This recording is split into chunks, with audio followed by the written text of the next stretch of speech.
सोचो, आपके पास एक टू डू लिस्ट है जिसमें 20 काम लिखे हैं और दिन खत्म होने तक आपने पूरी मेहनत करके 15 काम निपटा भी लिए।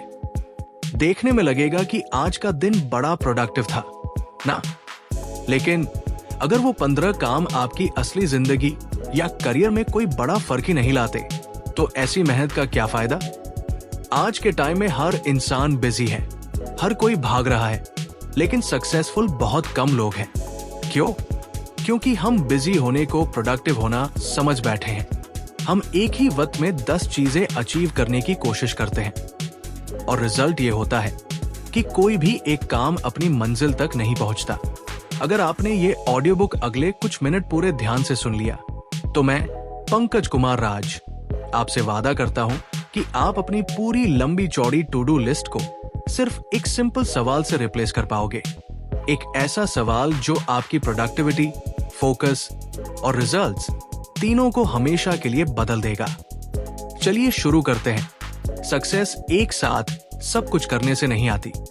सक्सेस तब आती है जब आप एक वक्त में सिर्फ एक चीज पर अपना पूरा ध्यान लगा देते हैं। इसी एक कॉन्सेप्ट को समझने के लिए एक ही सवाल काफी है। मेरी वो एक चीज कौन सी है जिसे करने से बाकी सब कुछ या तो आसान हो जाएगा या उसकी जरूरत ही नहीं पड़ेगी। अब जरा इस बात पर ध्यान दीजिए। हम सबको बचपन से सिखाया गया है कि मल्टीटास्किंग करो, ज्यादा काम करो, हर जगह ध्यान दो। लेकिन साइंस और साइकोलॉजी बताती है कि इंसान का दिमाग एक वक्त में सिर्फ एक ही चीज पर डीपली फोकस कर सकता है। जब आप बार बार अलग अलग कामों के बीच जंप करते हैं, तो आपका ब्रेन स्विचिंग कॉस्ट पे करता है, जहां आपकी एनर्जी और वक्त दोनों वेस्ट होते हैं। सक्सेसफुल लोग अलग इसलिए नहीं होते कि वो ज्यादा काम करते हैं। वो इसलिए सक्सेसफुल होते हैं क्योंकि वो सही चीज आइडेंटिफाई करके उस पर इतना फोकस करते हैं कि वो चीज बाकी सब कुछ को इजी बना देती है। जैसे डोमिनोज की लाइन में पहला डोमिनो गिरा दो, बाकी अपने आप गिरते चले जाते हैं। ध्यान से समझिए, बिजनेस वर्ल्ड में इसका बेस्ट एग्जाम्पल है स्टीव जॉब्स। जब 1997 में एप्पल में वापस आए, उन्होंने कंपनी के 10 से ज्यादा प्रोडक्ट्स की लाइन को ड्रास्टिकली कम कर दिया और सिर्फ 4 कोर प्रोडक्ट्स पर फोकस किया। बाकी सब डिसकंटिन्यू कर दिया, चाहे वो शॉर्ट टर्म रेवेन्यू ले आए। ये डिसीजन उस वक्त रिस्की लग रहा था, लेकिन इसी फोकस्ड अप्रोच ने एप्पल को वापस ट्रैक पर लाया और आगे चलकर दुनिया की सबसे वैल्यूएबल कंपनीज में से एक बनाया। उन्होंने सब कुछ करना छोड़ा और सही चीज पर गहरा फोकस चुना। सोचो, 2 स्टूडेंट्स हैं, आदित्य और करण। दोनों कॉम्पिटिटिव एग्जाम की तैयारी कर रहे हैं। आदित्य रोज 8 सब्जेक्ट्स थोड़ा थोड़ा पढ़ता है क्योंकि उसे लगता है सब कुछ टच करना जरूरी है। रिजल्ट, किसी भी सब्जेक्ट में डेप्थ नहीं बन पाती। रिवीजन के टाइम कंफ्यूजन होता है। करण अपना वीकेस्ट और हाईएस्ट वेटेड सब्जेक्ट आइडेंटिफाई करता है और पहले 2 महीने सिर्फ उसी पर डीपली फोकस करता है जब तक वो कॉन्फिडेंट नहीं हो जाता। उसके बाद वो अगले सब्जेक्ट पर शिफ्ट करता है। रिजल्ट, करण की फाउंडेशन स्ट्रॉन्ग बनती है और बाकी सब्जेक्ट्स भी उसे आसान लगते हैं क्योंकि उसका ओवरऑल कॉन्फिडेंस बढ़ चुका होता है। इंसान का ब्रेन जब बहुत सारी प्रायोरिटीज देखता है, तो वो डिसीजन फटीग में चला जाता है। इतने ऑप्शंस के बीच दिमाग थक जाता है और कुछ भी प्रॉपर्ली डिसाइड नहीं कर पाता। लेकिन जब सिर्फ एक क्लियर चीज सामने होती है, ब्रेन उस पर पूरी एनर्जी लगा पाता है क्योंकि उसे बार बार ये डिसाइड नहीं करना पड़ता कि अब क्या करूं। हर सुबह या हर हफ्ते शुरू करने से पहले खुद से ये सवाल पूछो, आज या इस हफ्ते मेरी वो एक चीज क्या है जिसे करने से बाकी सब कुछ आसान हो जाएगा, और उस चीज को सबसे पहले प्रायोरिटी दो, बाकी सब उसके बाद। आज अपनी करंट टू डू लिस्ट देखो और उसमें से सिर्फ एक टास्क सर्कल करो जो सबसे ज्यादा इंपैक्ट क्रिएट करेगा। आज सिर्फ उसी पर सबसे ज्यादा टाइम दो। अगले कुछ दिन इस रूटीन को फॉलो करें। हर दिन सुबह ये सवाल पूछो और दिन की सबसे इंपॉर्टेंट चीज डिसाइड करो।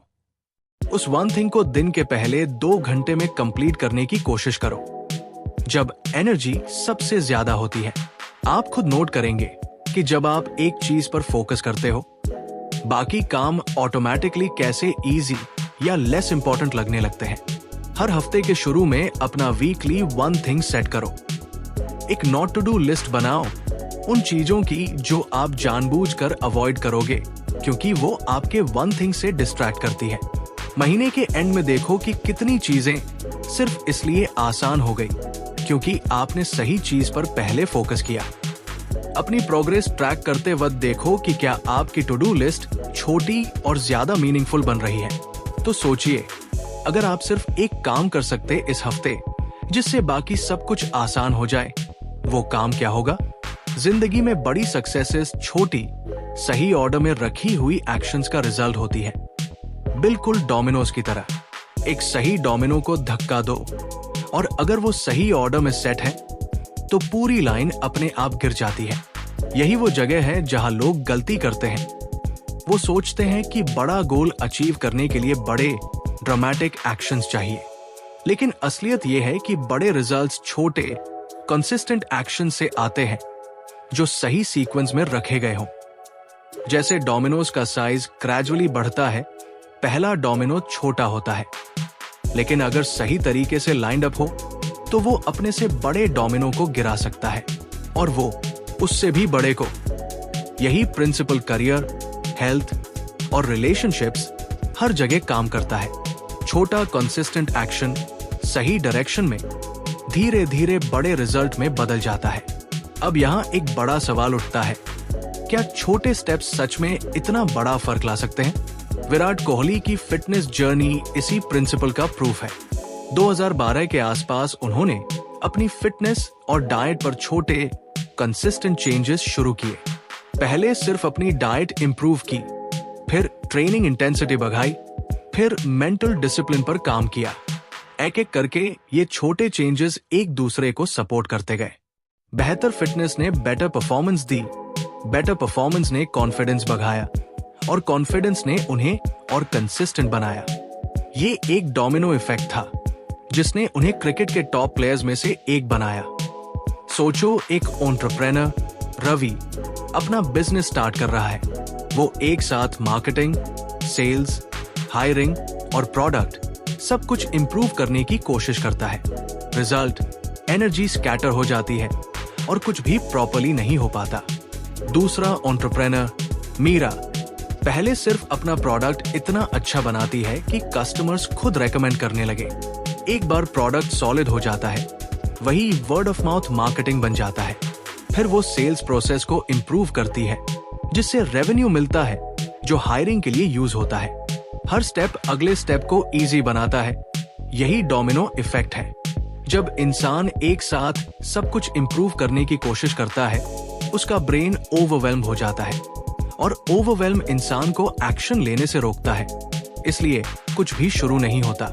लेकिन जब सिर्फ एक छोटा अचीवेबल स्टेप सामने होता है, ब्रेन उसे पॉसिबल मानता है और तुरंत एक्शन लेना आसान हो जाता है। छोटी जीत अगली बड़ी जीत के लिए कॉन्फिडेंस और मोमेंटम बनाती है। अपने बड़े गोल को देखें और सोचें, सबसे पहला छोटा स्टेप कौन सा है जो बाकी सब स्टेप्स को आसान बनाएगा। उस पहले डोमिनो को आइडेंटिफाई करो और सिर्फ उसी पर फोकस करो जब तक वो कंप्लीट ना हो जाए। आज अपनी लाइफ का सबसे बड़ा गोल लिखो और उसके नीचे सिर्फ एक छोटा सबसे पहला स्टेप लिखो जो आज ही शुरू किया जा सकता है। अपने बड़े गोल को छोटे स्टेप्स में तोड़ो, सही सीक्वेंस में। सिर्फ पहले डोमिनो पर काम करो, बाकी स्टेप्स अभी इग्नोर करो। देखो कि पहला डोमिनो कंप्लीट होने के बाद अगला स्टेप कितना आसान लगता है। महीने भर अपनी जर्नी देखो और नोट करो कि कितनी चीजें अपने आप सॉल्व हुई सिर्फ सही ऑर्डर फॉलो करने से। आप खुद से पूछिए, क्या आप हर हफ्ते सिर्फ अगले डोमिनो पर फोकस कर रहे हो, सब पर एक साथ नहीं? क्या हर स्टेप के बाद अगला स्टेप पहले से आसान लग रहा है? तो सोचिए, आपके सबसे बड़े गोल का पहला डोमिनो कौन सा है जिसे अभी गिराना चाहिए ताकि बाकी सब अपने आप गिरने लगे। अगर आपको ये ऑडियो बुक का पहला पार्ट पसंद आया हो तो एक्स्ट्राऑर्डिनरी ऑडियो बुक्स को सब्सक्राइब जरूर करें। मैं हूं पंकज कुमार राज और आप सुन रहे थे एक्स्ट्राऑर्डिनरी ऑडियो बुक्स। अगले पार्ट में हम बाकी मेजर चैप्टर्स को डीप डिटेल्स और एक्शन प्लान्स के साथ कवर करेंगे। मिलते हैं अगले पावरफुल सेगमेंट में। पिछले पार्ट में हमने सीखा था दी फोकसिंग क्वेश्चन और डोमिनो इफेक्ट, कि कैसे एक सही चीज पर फोकस करने से बाकी सब कुछ आसान बन जाता है। अब हम आगे बढ़ते हैं और देखते हैं कि अपनी वन थिंग को रोज की जिंदगी में कैसे इंप्लीमेंट करें, और वो कौन सी चीजें हैं जो हमें फोकस से भटका देती है।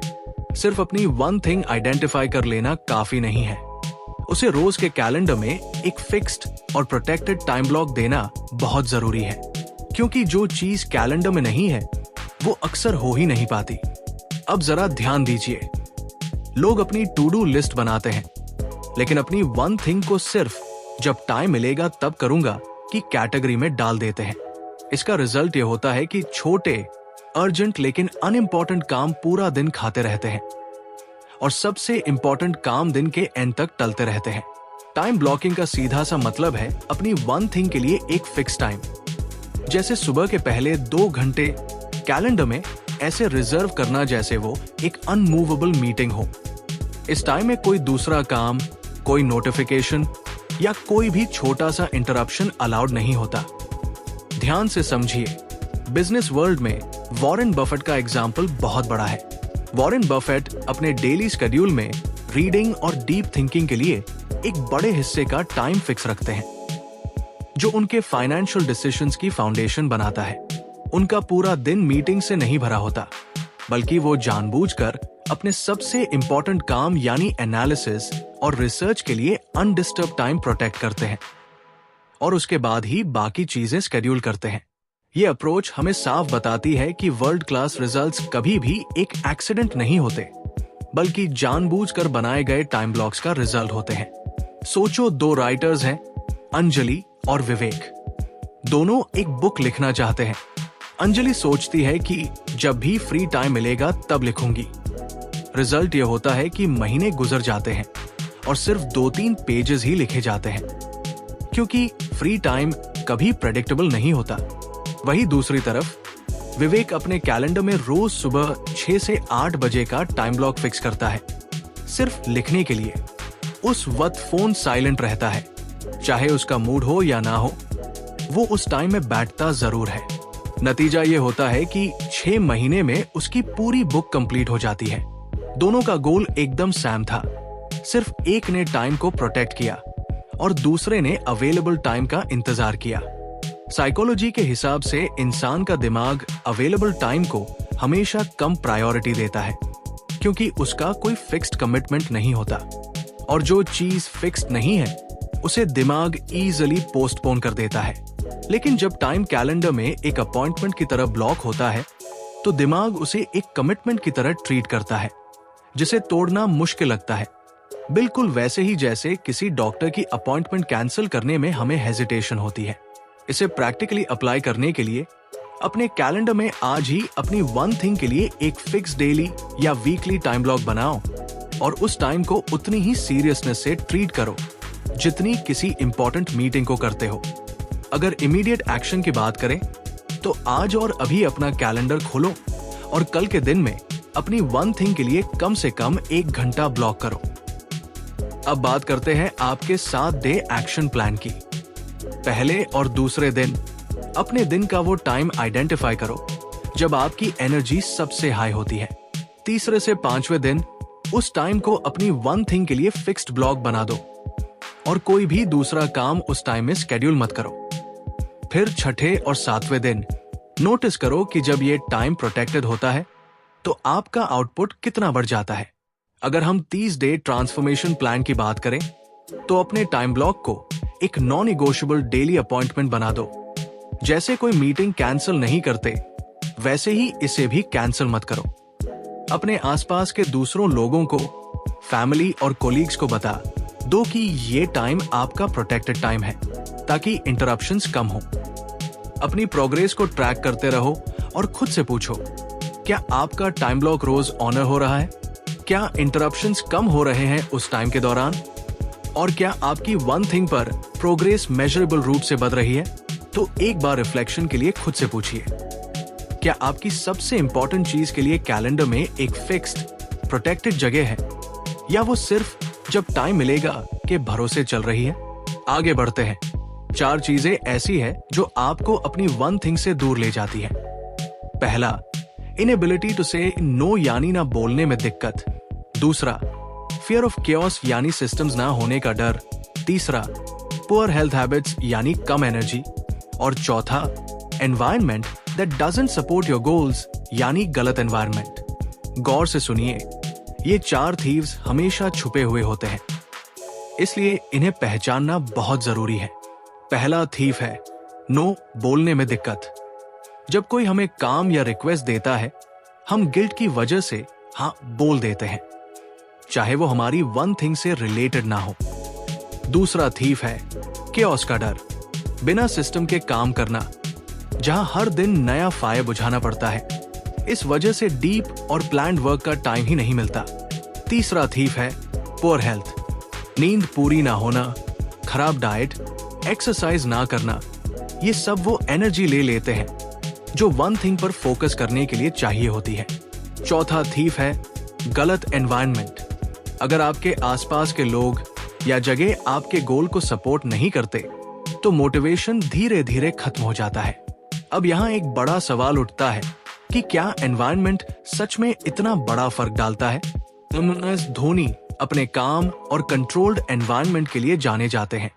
हाई प्रेशर मैचेस में भी उन्होंने अपने आसपास का केओस मैनेज किया, अपनी हेल्थ और मेंटल फिटनेस को प्रायोरिटी दी और जरूरत पड़ने पर क्लियरली ना बोला जब किसी चीज ने उनके टीम के गोल से डिस्ट्रैक्ट किया। यही डिसिप्लिन्ड अप्रोच उन्हें प्रेशर सिचुएशंस में भी कंसिस्टेंट बनाए रखता था। सोचो, एक मैनेजर है सुरेश, जो हर किसी के रिक्वेस्ट को हाँ बोल देता है क्योंकि उसे ना बोलने में गिल्ट फील होती है। उसका दिन छोटे छोटे दूसरों के अर्जेंट कामों से भर जाता है और उसका खुद का इंपॉर्टेंट प्रोजेक्ट हमेशा पीछे रह जाता है। दूसरी मैनेजर है कविता, जो पोलाइटली लेकिन क्लियरली अभी ये पॉसिबल नहीं है बोलना सीख चुकी है जब रिक्वेस्ट उसकी प्रायोरिटीज से मैच नहीं करती। उसके पास अपनी वन थिंग के लिए कंसिस्टेंटली टाइम बचता है और उसका प्रोजेक्ट टाइम पर कंप्लीट होता है। इंसान ना बोलने से इसलिए डरता है क्योंकि उसका दिमाग सोशल रिजेक्शन को फिजिकल थ्रेट की तरह प्रोसेस करता है। इसलिए हाँ बोलना टेम्पररीली सेफ लगता है, लेकिन हर हाँ जो आपकी वन थिंग से मैच नहीं करता, वो असल में एक छोटा सा नो होता है अपने खुद के गोल को। बस ये टेंशन तुरंत नहीं दिखता, ये बाद में दिखता है जब डेडलाइन मिस होती है। अगली बार जब कोई रिक्वेस्ट आए जो आपकी करंट वन थिंग से मैच नहीं करती, खुद से पूछो, अगर मैं इसे हाँ बोलता हूं तो मैं अपनी वन थिंग को क्या ना बोल रहा हूं। ये रीफ्रेम आपको क्लियरर डिसीजंस लेने में मदद करेगा। इमीडिएट एक्शन के तौर पर इन 4 थीव्स में से पहचानो कि अभी आपकी जिंदगी में सबसे ज्यादा कौन सा थीव एक्टिव है और उससे रिलेटेड एक छोटा सा चेंज आज ही करो, जैसे एक रिक्वेस्ट को पोलाइटली डिक्लाइन करना या आज जल्दी सोना। आपके अगले 7 डे एक्शन प्लान के लिए पहले और दूसरे दिन अपने चारों थीव्स को 1 से 10 तक रेट करो कि कौन सा सबसे ज्यादा प्रॉब्लम क्रिएट कर रहा है। तीसरे से 5वें दिन उस सबसे बड़े थीव पर एक छोटा और स्पेसिफिक एक्शन लो, जैसे एक फिक्स्ड स्लीप टाइम रखना या एक नो टेम्पलेट रेडी रखना। छठे और 7वें दिन देखो कि इस छोटे चेंज से आपकी वन थिंग पर फोकस कैसा चेंज हुआ। अपने 30 डे ट्रांसफॉर्मेशन प्लान के लिए अपनी हेल्थ को नॉन नेगोशिएबल प्रायोरिटी बनाओ। स्लीप, बेसिक एक्सरसाइज और डाइट को अपनी वन थिंग का सपोर्ट सिस्टम मानो, अलग चीज नहीं। एक सिंपल वीकली प्लानिंग सिस्टम बनाओ ताकि केओस कम हो और दिन प्रेडिक्टेबल रहे। अपना एनवायरनमेंट, अपने लोग, जगह और डिजिटल स्पेस ऑडिट करो। जो चीज सपोर्ट नहीं करती उसे धीरे धीरे कम करो। अपनी प्रोग्रेस ट्रैक करते वक्त खुद से सवाल करो, क्या आप गलत रिक्वेस्ट्स को पोलाइटली डिक्लाइन कर पा रहे हो? क्या आपका डेली केओस कम हो रहा है किसी बेसिक सिस्टम से? क्या आपकी एनर्जी और फोकस ओवरऑल बेहतर हो रहे हैं? तो आखिर में खुद से पूछिए, इन चारों थीव्स में से नो बोलना, केओस, हेल्थ या एनवायरनमेंट, कौन सा अभी सबसे ज्यादा आपकी वन थिंग चुरा रहा है? अगर आपको ये ऑडियो बुक पसंद आई हो तो एक्स्ट्राऑर्डिनरी ऑडियो बुक्स को सब्सक्राइब जरूर करें। मैं हूं पंकज कुमार राज और आप सुन रहे थे एक्स्ट्रॉर्डिनरी ऑडियो बुक्स। मिलते हैं अगली पावरफुल ऑडियो बुक के साथ।